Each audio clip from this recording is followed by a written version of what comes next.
Before to start, let me tell you how proud are we to represent this institution. You know, it's not an easy way work. We travel a lot, as you can imagine. But you know, even we try to inspire your future, we really get inspired by you. And I guess that you start to realize that there are lots of different top business schools, but the main difference are the students. You know, the main difference is the experience that you get after all. For that reason, I think we keep this for the last part of the session to give you a little bit more of extra energy. It is a great opportunity to ask questions to them. We are going to do a campus tour with them. It means that you will have even more chances. But before to start, please give an applause to all of those students. We have a very, very diverse panel tonight, this afternoon.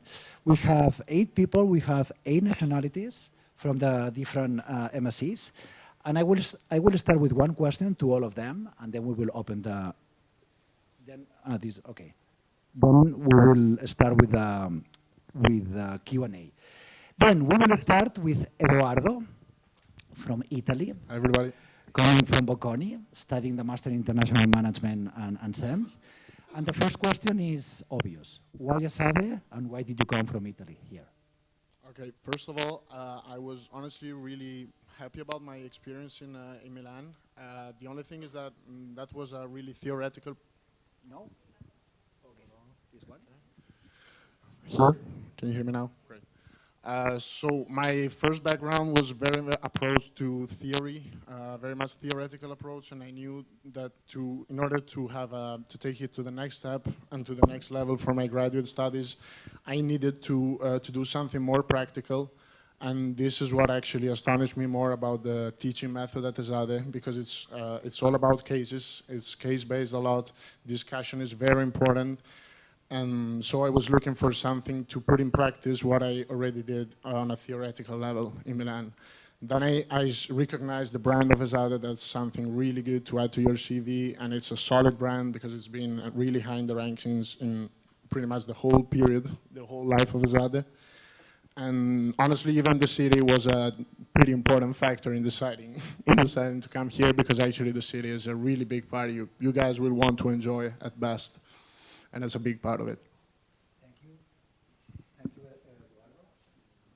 Eduardo. Okay, now we go to Germany. We have Nadine here, studying the Master in Marketing. And Nadine, tell us what has been the thing that surprised you the most, that you didn't expect.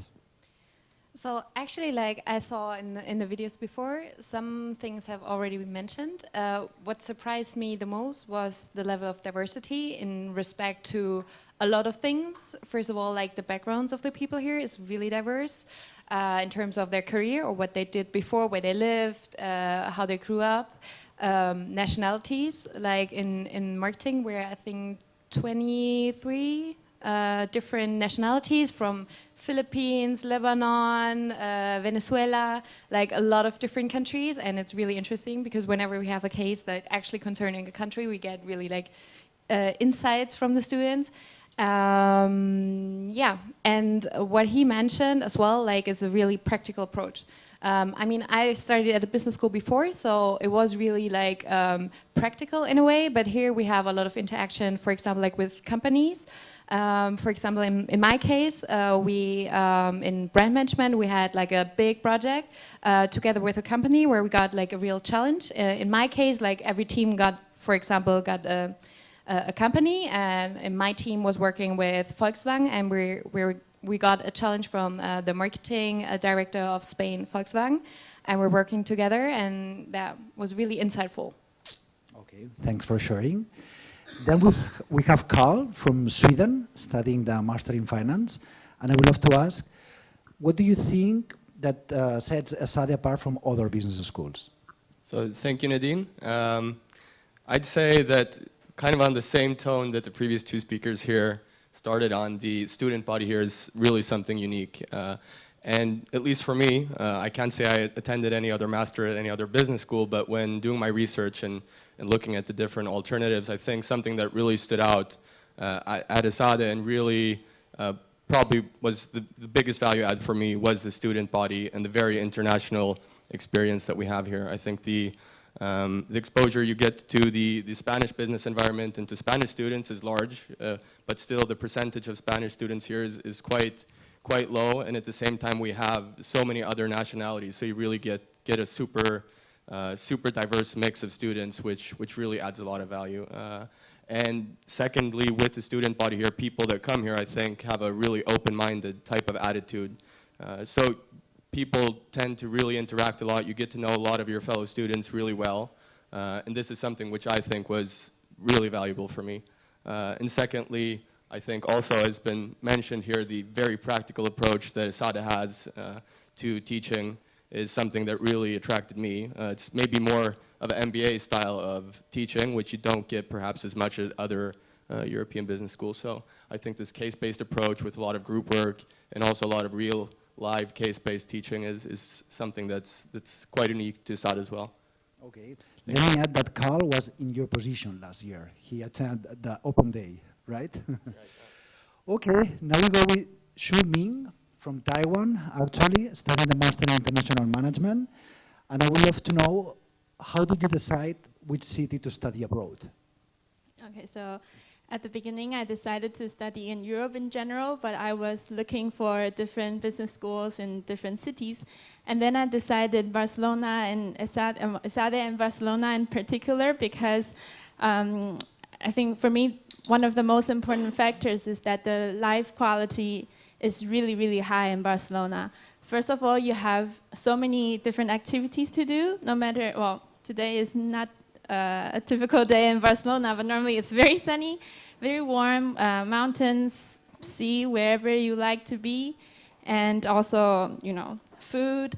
You can enjoy a lot, actually. And another important factor I want to point out is that no matter you want to be down to earth, you want to go to the modest, traditional places, or if you feel good and you want to spoil yourself a little bit, there are all kinds of options for you to do, and you never get bored. One of the biggest troubles actually is deciding which activity to go, because you cannot go anywhere, everywhere, I mean. And also the second factor I like about Barcelona is that you can meet all kinds of people. So you can meet entrepreneurs, you can meet business executives, expats, local people, young professionals just starting out their careers. You can meet you can be whoever you want to be and be with people that are the same kind with you. Thank you for sharing. Then we have Osama, Egyptian and American, studying the Master in Finance. And I would like you to describe an average ESADE student. Okay, yeah, the average ESADE student, as they already brought up, ESADE is so unique and so diverse. That's hard to say exactly what the average ESADE student is, but the characteristic that I would say is unanimous is that they're the hardworking and highly motivated students. Obviously, you gotta work hard in a master's program, but the students here take it to another level. You gotta be really determined, and they put in the hours. Even if it's a minuscule homework, some people will just spend hours and hours on it, study for exams months in advance. And that's not to say people only work. There's definitely a lot of fun to be had, but everybody here, I would say, is extremely highly motivated and very hardworking. Thank you. We have the local representation. Luis from Barcelona, studying the Master in Marketing. And I would love to know, why did you do an MSc straight away after a bachelor? Well, this is my 5th year at ESADE, so I have quite a bit of experience in the house. I loved my bachelor. I think I learned a lot, but still, when I was doing different internships, I found out that there was something that I was missing. They didn't tell me what I had to do. They told me what was needed to do, but you had to come up with that. So then there was some hands-on experience that I thought that I could improve on that. Even though I had an offer before starting the master, I thought to myself, if I can get an offer now, why I couldn't be able to get the same offer or even a better offer after a master? So I decided to do a master. In the master, I think I learned a lot. You learn a lot of different things, in my case about marketing, but also about how business work. And for example, right now, I am working in a project with my family. I'm taking care of everything that has to do with marketing, and I think that I'm keen that I have the abilities and the skills that are needed for it. So I think I learned what I was looking for. Thank you. Then we have Romain from France, studying the master in finance. And I would love to know what convinced you that ESADE was the good choice for you? So what convinced me in ESADE instead of other university was really the current master students. So at first, obviously, it's quite a difficult choice to make, and you have a lot of business schools. So the first thing I did was basically contacting current master students of finance in this case, getting some Skype interviews with them and trying to get a feel of how it is, how can you manage the workload and applying to banks in the same time, etc. So that was really the first point that convinced me to ESADE. And I would say the second point was probably the alumni network. I contacted some people who were already working in companies and that were in ESADE before, and they were quite responsive and always keen to help. So overall, I think that was quite different from the other schools, and that's what really convinced me to go to ESADE. Thank you. And we have Rishabh from India, studying the Master in Innovation and Entrepreneurship. And taking in consideration that, I would love to know, how do you interact with companies? So, given that so far we had around 10 main courses, we had a lot of in-company interactions. We had 5 in-company projects, and we just don't interact with the last line of defense. We interact with the CEOs and the co-founders directly. For example, one of the big companies is Atomian right now, which IBM Watson and Google want to buy, and we are building the financial plan for them. So it's pretty interesting, and we are working with some very interesting companies, and it's real-time work, because another company that we worked with was Touchland, and the market entry strategy that we created for them for USA, they're going to actually implement the same strategy starting this September. So it's very hands-on, and it's very important to get the feedback directly from the founders and the CEOs, because they can actually tell you what works and what does not. So in that sense, it's very practical, the MIE program. Okay, thanks to all. And I think now it's time to start the Q&A session. Really take an opportunity to ask like practical questions. And I think we can, yeah, we have questions from the people that are watching us online. Do you have a microphone? Thank you. So I have a question from Diederik from the Netherlands. And he says, what sort of activities outside the studies are organized for the students to get to know each other, as any sports, cultural activities, and so on? Does anyone want to answer this? He's asking in general. Oh, anyone. in general. I can take it. Yeah, so to start the year, it's actually really nice. The first week, it's not really any classes. They just set up a lot of events, and you really get to meet all the other students in your own program and the other programs. And throughout the year, I mean, there's a lot of clubs, there's the sports teams that people can try out for, and there's also been like dinners to start like every semester, and those have been a lot of fun. You just go, eat, drink, meet a lot of people, and yeah, there's a lot of events that ESADE sets up to let you meet other people. Speaking of clubs and student associations, there are plenty of MBA clubs that MSc students can also join. For example, I've joined Women in Business Club and Net Impact Club, Marketing Club, or Consulting Clubs. There are plenty of student associations that you can choose from and attend. And thank you. And to that, I think you could also add that given the fact that the ESADE students are very open-minded and everybody comes here wanting to really engage in the student body, we really see a lot of student-engaged activities, and you don't have too much grouping. So at least I'd say that every weekend or every other weekend there's big gatherings either at people's apartments or places, or people arrange bar rounds, or when people have birthdays, they arrange events. So there's really a lot of stuff going on that's kind of outside of ESADE and more in the city, but arranged by the students. And usually it's very open so that more or less everybody on the master's programs can go to these things if they want to, and everybody's invited. So I think that's something that I really enjoyed here. Yeah. Another thing I found very valuable was actually the study tour. And even if it's divided by courses, so management students will be preferred for the management destinations. Even in my case, we went to Istanbul, and we had many guys like Risha, for example, from entrepreneurship. So many guys mixing up in the same program, and in those occasions you will have classes. That's going to be a lot of fun, but you will also have many occasions to mix up with your partners and your friends, and so get to know them in an environment that's even outside of the usual academic one. Okay, any question? Thank you. I have another one. Sorry. Sure. Alessandro from Italy. He wants to know if someone from marketing or international management can describe a typical day. Okay, let's try. Right? Okay, so let's start saying that pretty much all the classes are case-based. So obviously the days before, you will have to prepare cases and readings on those cases, just to give you a broad look on the topic.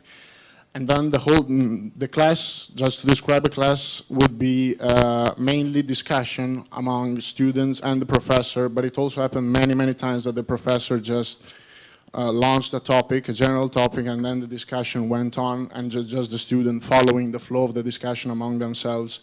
And in my honest opinion, this is what adds a lot of value to ESADE's education, as I personally got to learn much and a lot from the discussions in class. Not rather than what the professors were saying, but I just find it as a really good added value to the whole proposition of ESADE. So for marketing, we can basically split it up in the first part of the program, which was like rather organized. So in the case of marketing, we had two sections. So the first section had classes in the morning, and the other section had classes in the afternoon. So I was, for example, the morning track, so I had my classes, like they're usually 3 hours in the morning, and then you do like your casework, your group work, whatever. You can either do that here, like on the campus, like there are a lot of facilities, like you can book a room, meet there, or like there are like chill out areas, like whatever you prefer. Or you can just, since like the majority of people actually lives in Barcelona, meet at someone's house and like do your work there. That was like the typical case, like in this semester or this term, where we all have our electives. It's like a lot more flexible, and it really depends. Like it's up to you. Like a lot of people, they organize themselves via like email, Facebook, whatever, or just meet on the campus or like in Barcelona. What about the Master in Innovation? Do you want to add something? Sure. I mean, for the Masters in Innovation, we don't have a typical day. In the first semester, it's quite similar to what the other courses are, because we also have a lot of group work and assignments. But once the first semester goes over, after that, we have a lot of different activities to choose from. For example, I was more involved with organizing events. Tasty Thursday is the TEDx ESADE event happened yesterday. And some of the people, they're more associated with the clubs. And so they move into the clubs, and some of the people, they focus more on theory, so they start focusing more on finance and marketing related assignments, so they do more of group work. So it's difficult to categorize us into any typical day. Okay. Okay, now we are starting. A question for the... Sorry. And I could also add that there's a super nice gym here on campus, so there's a mandatory lunch workout session every day, so that's also part of the daily routine that a lot of people here at ESADE do, so that's a nice bonus.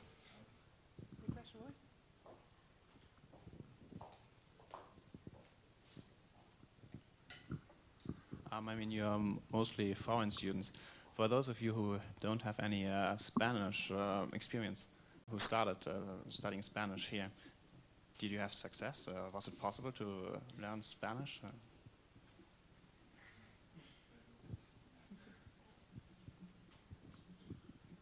I had Spanish courses, and you have the chance to take it throughout the whole year.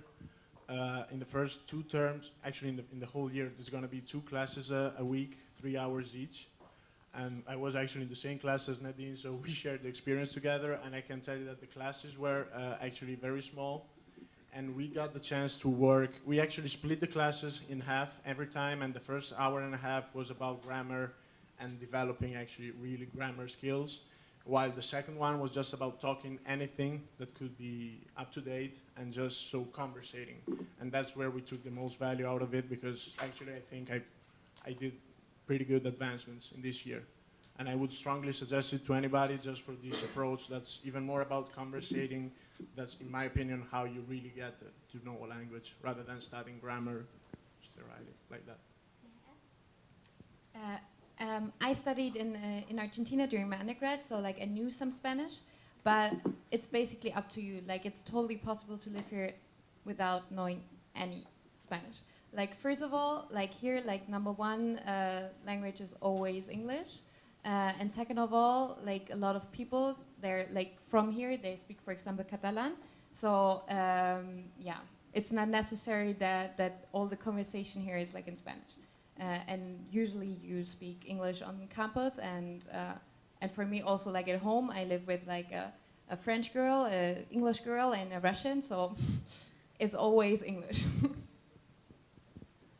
And to add to that, answer the question, I think also, if you're asking if it's viable to actually go from scratch and then be somewhat fluent in Spanish by the time you leave here, I guess that's possible. And if you really have that commitment throughout the year, and also make sure to practice Spanish a lot outside of your classes here, then I think that's possible. But it all depends, I guess, on if you come here knowing nothing, or if you know a little bit of Spanish, perhaps you can advance quicker. For my part, I came knowing nothing, and I took the Spanish classes in the first 2 trimesters of my program.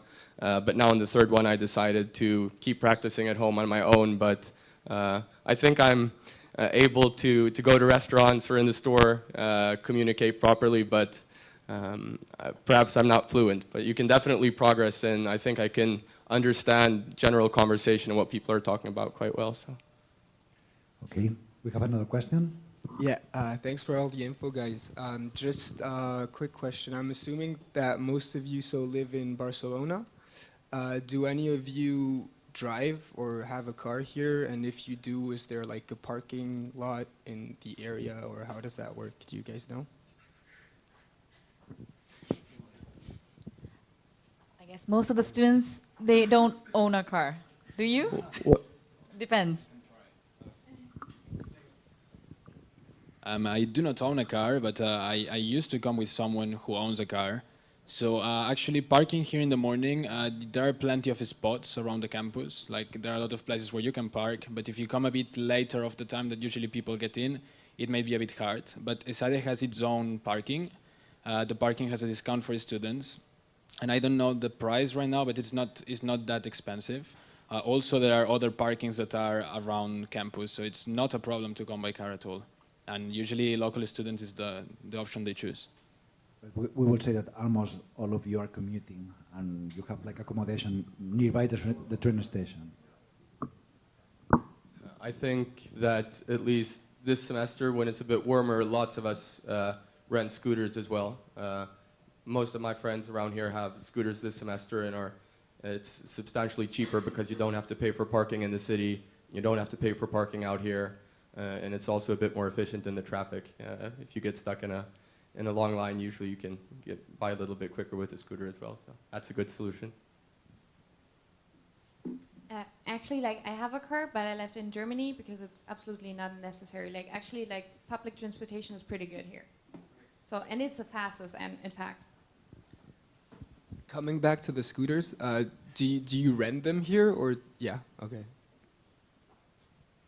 I have a question for Osama, because I would love to know how is the work split in terms of group work or individual work? What can you add? Yeah, so I'm going to compare it to my undergrad experience, at least. There's a lot more group work here, which I personally enjoy. It's really a good experience. In finance, in the first term, we have a class which is just a finance project, and you're assigned a team of 4 or 5. And it really is a challenge for some people. You hear about some drama in the groups, but it's going to be like that in the real world. All in all, I would say it's about even overall, I would say, in finance at least, between individual work and group work. Obviously, exams, no group work there, but every class, pretty much, you work in groups for at least part of it. And I would say most people have success with it.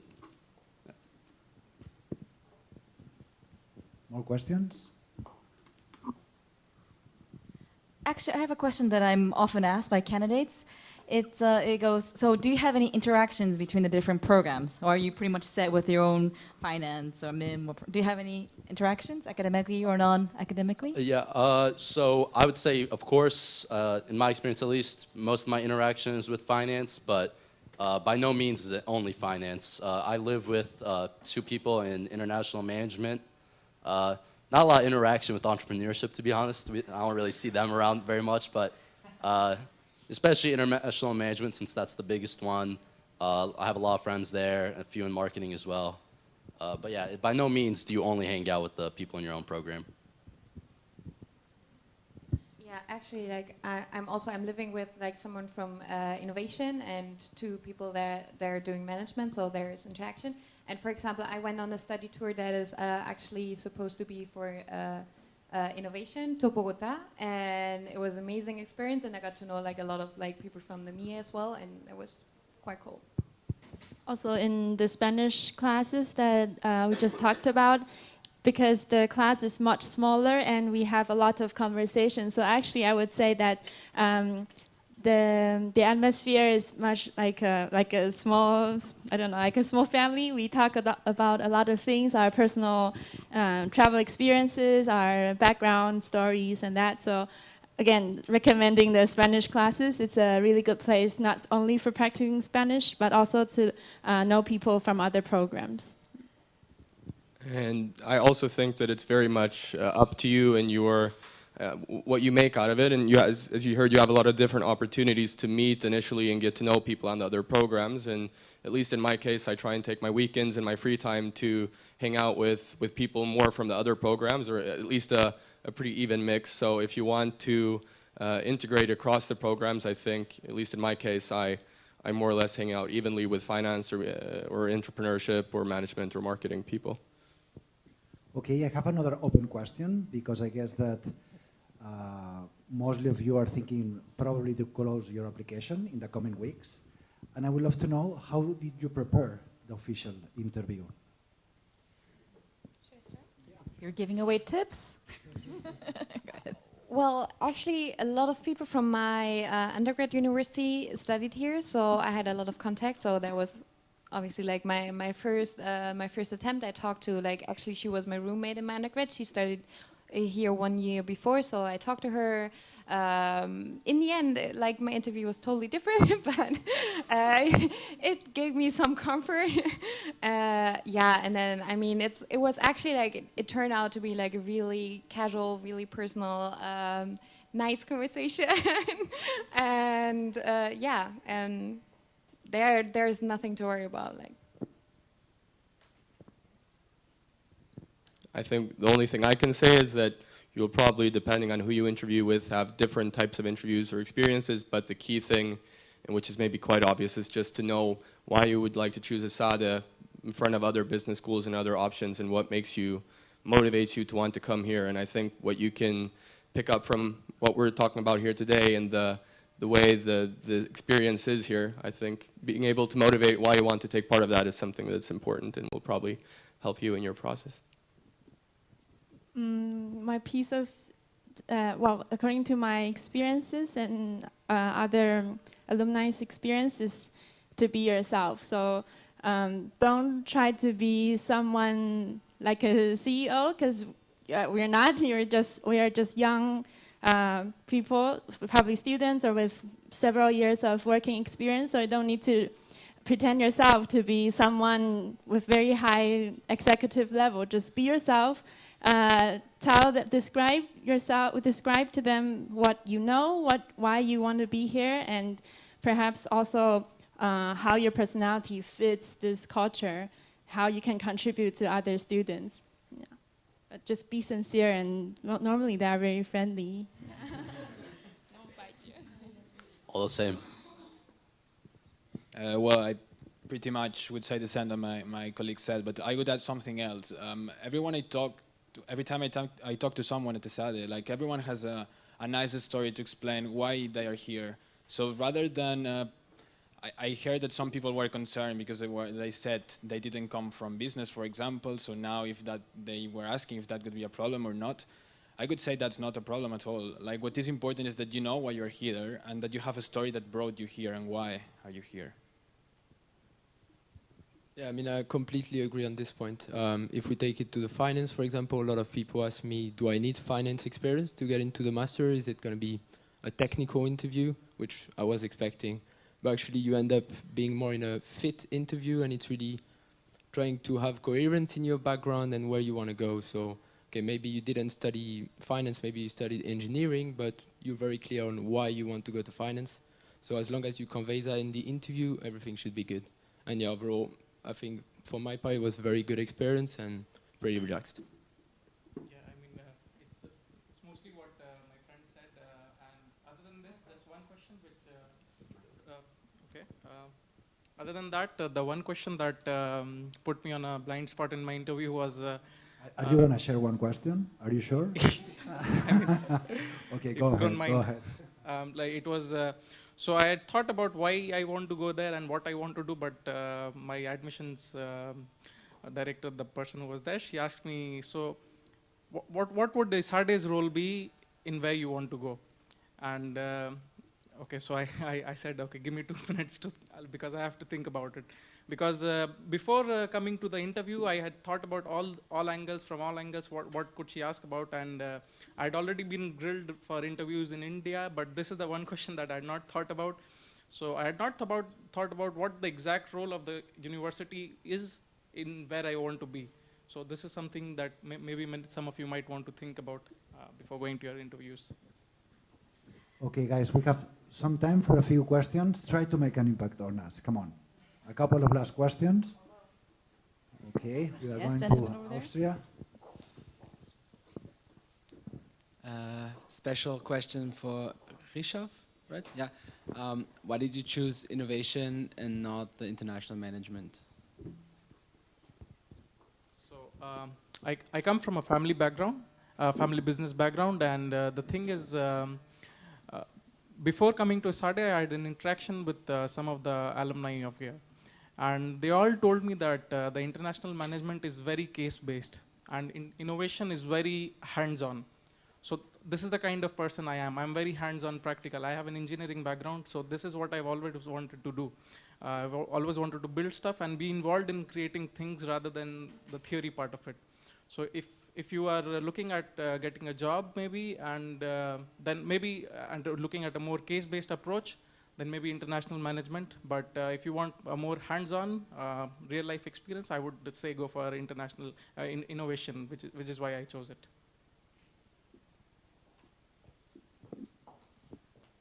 Okay, some more questions?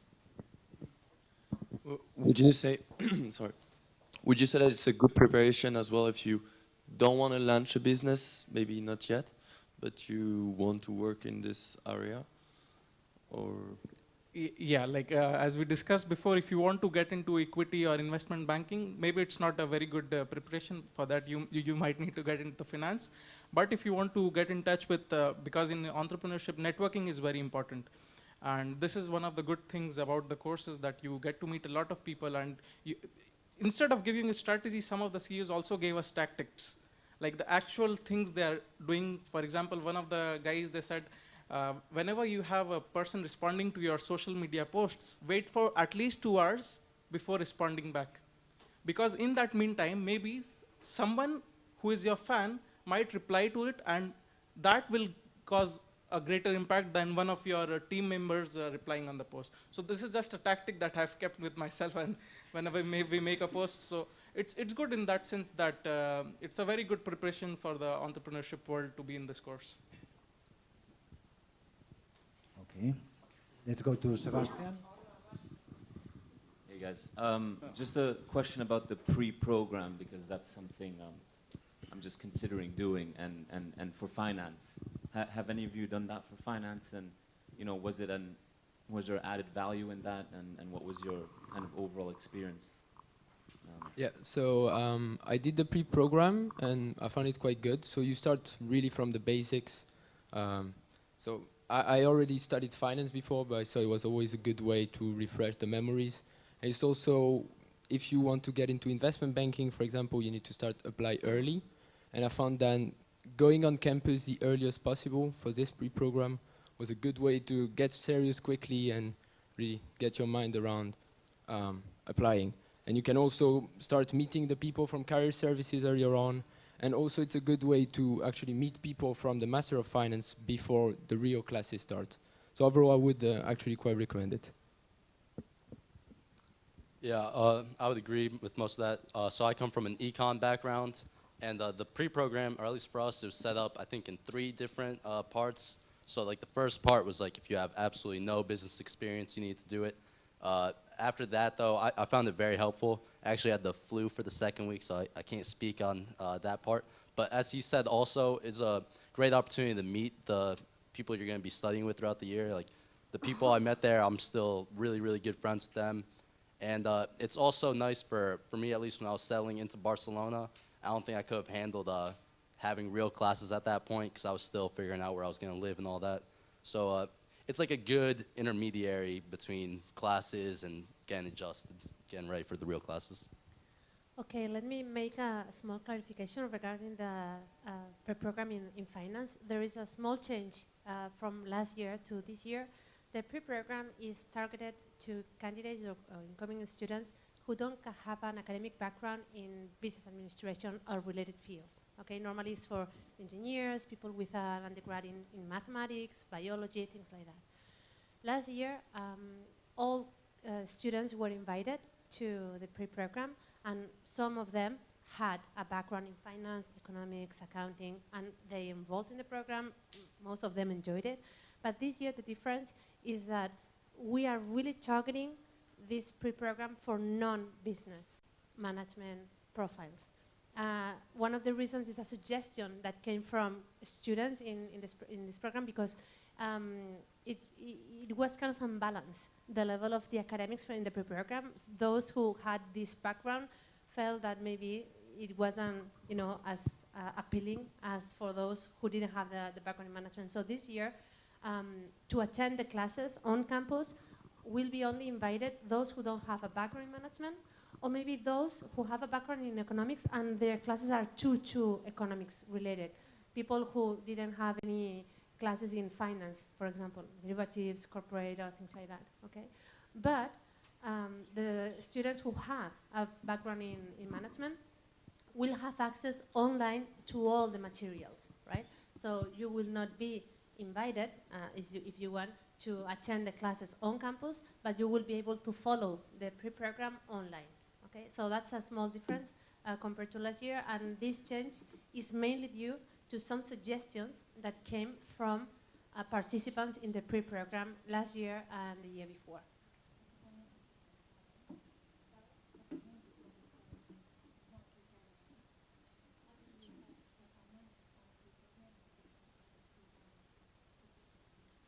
One is the PhD and the PhD program.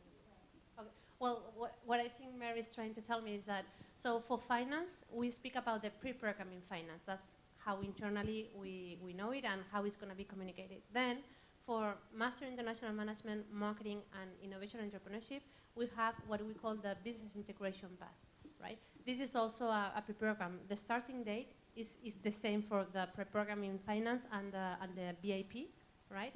The length is the same, is 3 weeks, and the BIP is also targeted for candidates or students who don't have a background in management.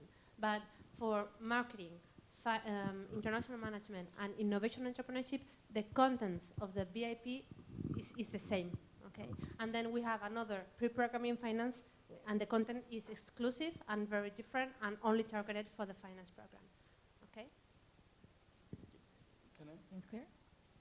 Well, yeah, I have noticed that you can specialize for Master in Finance in 2 tracks, which is asset management and banking, and then you have corporate finance. So why is it corporate finance not included in banking, which is usually the case, and asset manager is together with banking? Maybe we can first ask, among the finance students, who's doing the tracks? Which one, if you can briefly explain a bit? And Well, answer.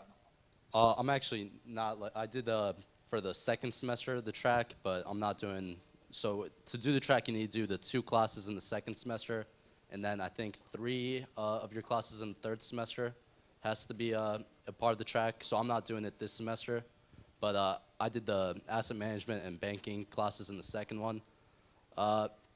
Yeah, I mean, I think the reason they split it up like that is because there is a lot of different options into what career you want to go to studying finance. Not everybody wants to do banking, and so people who want to just go into the corporate finance areas, they don't need to be taking classes like fixed income and asset pricing. So I think it really is a nice option that you don't have to take classes that won't be really helpful to you.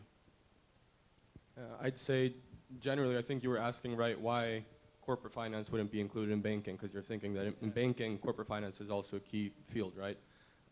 I'd say the reason it is split up like this, and it actually does make a lot of sense, is that the corporate financial management track focuses mainly on the aspects of business corporate finance issues, and then advisory roles of, for example, M&A and corporate finance from an advisory perspective, right? While the asset management and banking track would focus a bit more on the quantitative aspects of finance, perhaps if you want to go into markets, and also, for example, if you'd like to go into DCM or ECM, I'd say that the banking and asset management track is a bit more oriented towards that, while in the corporate financial management one, you'll also engage more in the daily corporate finance issues of businesses and things that would apply also to working in an actual corporate with finance issues. Yeah, something to add as well is that you don't have to do only the classes from your track.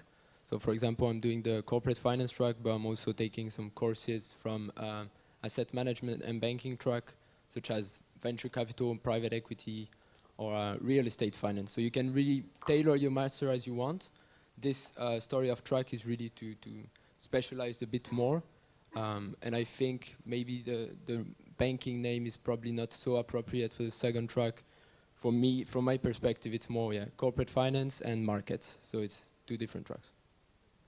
Just to make sure we understand, it is not mandatory to choose a track. So you can either choose one of the 2 tracks, or you can decide not to specialize in anything. So maybe you are interested to take, 1 or 2 classes from the corporate track, and then 1 or 2 or 3 classes from the more banking-oriented track. If you do choose a track, you will get a certificate at the end of the program.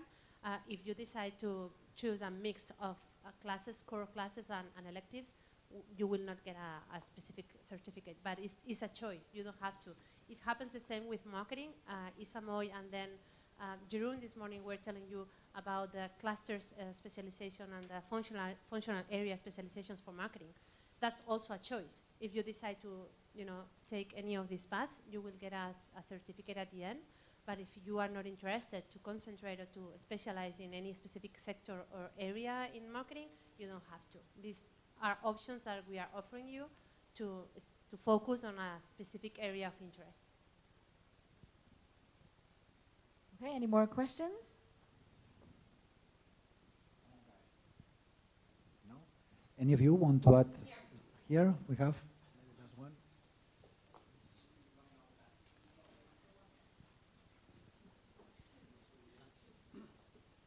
Just while we're talking about tracks, and it's directed at Rishav, or if anyone else can help, in MIE, in the second semester, it looked like there was some tracks potentially there.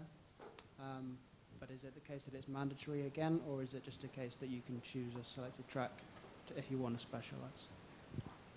Yeah, it is mandatory, but the only difference is that the tracks, for each of the tracks, you have 2 different courses, which is different from the other tracks. For example, the track that I'm in is innovation. There you have the entrepreneurial finance and marketing for startups.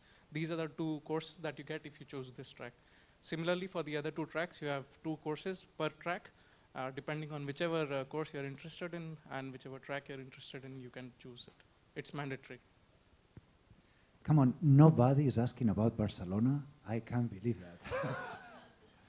Are you sure that you don't want to take an advantage of that? Anybody wants to add something about? No, good. Yeah? Okay, let's see.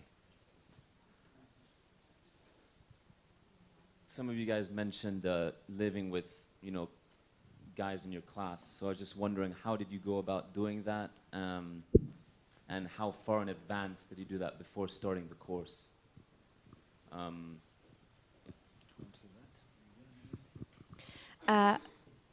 So that's basically up to you. Like, there have been people that started in May, but there have been people that came here one week before, and they just did like really intensive flat hand, and that's it. So it depends. However, I started like maybe 1 month before, like in July, because there were like some groups in Facebook, you know, like you got to know people. There were like people, okay, I have a certain expectations, like non-smoker, this is my budget, I want to live there.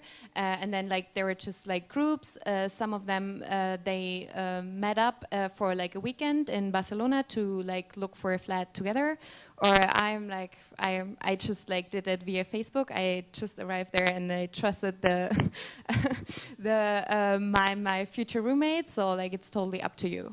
But yeah, I would recommend to start before August, because August is quite a calm month in Barcelona. Like either do it before or after. Yeah, so I went to university in the US at University of Virginia, go Hoos, and there you need to have like your lease signed 10 months in advance. It's nothing like that here. So I got it accepted in June, and of course, coming from the US, I started panicking. I was like, okay, I need to find a place right now. I went on the Facebook page, and which I think that's how most people find their roommates. Found roommates, but that broke down, and I would say like that's normal. I heard about a lot of people who said they had roommates and then just something happened and it didn't work out.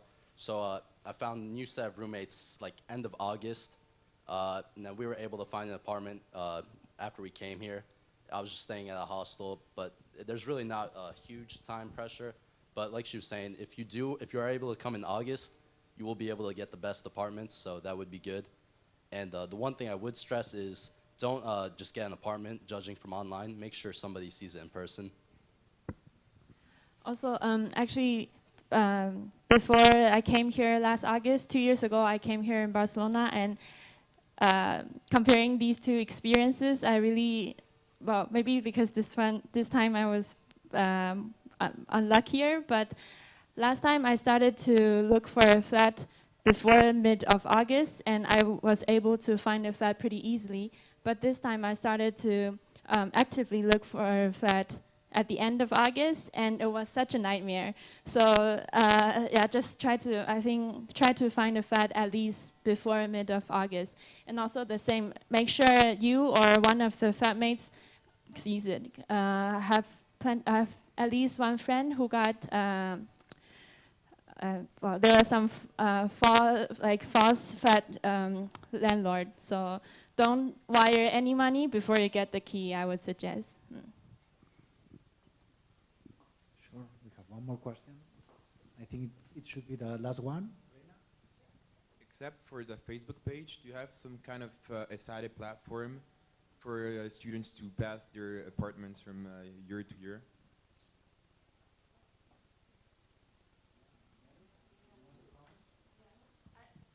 I don't know what your situation was last year, but there's someone in the incoming class this year. You can hear it. Closer. Yeah, got it.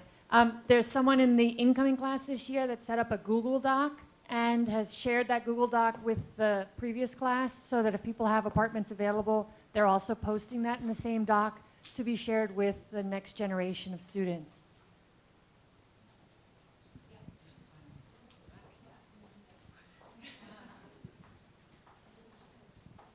Thanks. Yeah. So I have one question for the student in finance, which I think it's you, Carl. They say, it's a question from Jonathan Brett, and he says, are you taking advantage of Barcelona? I mean in terms of the time available due to the workload.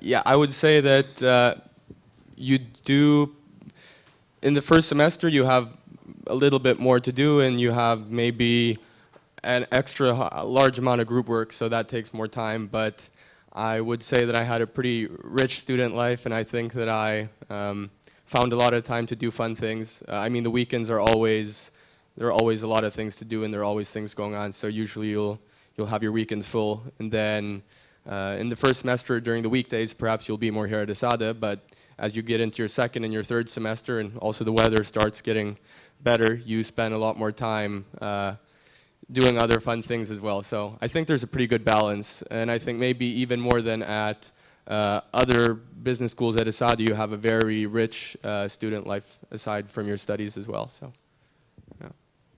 Yeah, so I was saying earlier about how everybody in finance, or in ESADE in general, but especially in my experience in finance, they're really hardworking. They put in the time, but you're still in Barcelona, and then come the weekends, you're still gonna have fun. You're gonna go out, gonna go clubbing. It's incredible. Like some of these people, I feel like they have more time in the day because they still they put in the hours in work, but I'll still see them going out every weekend. So you'll still have fun.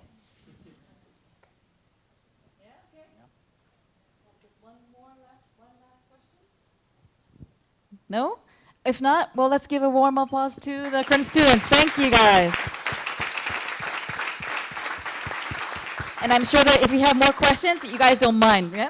That they'll be around if you want to have some questions. Oh, yes, and then we'll have the campus tour. Okay, so now we'll be doing the official closure here. And I just want to mention just one important message for those of you that are here. Please don't move. Actually, please remain seated until we give you clear instructions. And the reason is because we'll have some of you that will be doing official interviews now with us, and the rest will go on campus tour with the students. So please remain seated after I do the closure so that we make sure everyone goes to the right place. And for those of you that are watching online, thanks for joining us. It's been a pleasure. We'll be closing and stopping the video in about 3 minutes. Okay, so does anyone remember what I said at the beginning? 3 reasons why you're here, right? It's because we wanted to be about you to experience the ESADE values, okay? And it was all to help you to see if we can open doors for your inspiring future. Perhaps some of you might be like, yes, I'm 100% sure I got convinced by these wonderful current students and alumni, Andrea, and all the activities that we had. Or some of you might be like, I'm quite sure. Or maybe there are a few of you that are not quite sure. Okay? And that's fine too. Here's a little bit of advice. It's actually a quote from the famous Mr. Steve Jobs, that it was, I think, in one of the last presentations he had. And one of the young professionals, like yourself, asked him, so Mr. Steve Jobs, what made you really accomplish all the things you did? What was it about, what you did? And he goes, it's just the idea of integrating technology with liberal arts, it made my heart sing. So I'm going to ask you all, what makes your heart sing? And I think you remember from the presentation of the professors, Professor Jan Brinkman from the MIE, he said, how he chose his path was not because of the pros and cons. He said that didn't work. It was because he said, okay, I'm just going to listen to my heart and say, okay, what do I feel? And just go. So if you think that the idea of coming to ESADE makes your heart sing, come to ESADE. If not, that's fine too. There are plenty of other options out there for you. So just keep looking, don't settle, and if you do find it, you'll know it. So just keep finding. But if you think that the idea of coming to ESADE makes your heart sing, then you already know that you have all the support from us, the team, the current students, alumni, and they're going to help you. They're going to guide you in the direction to open doors for your inspiring future. Okay, so I guess it's time to close now officially. I guess we're landing soon. I'm sorry, we're officially closing the event. So on behalf of the entire ESADE crew members, thank you very much.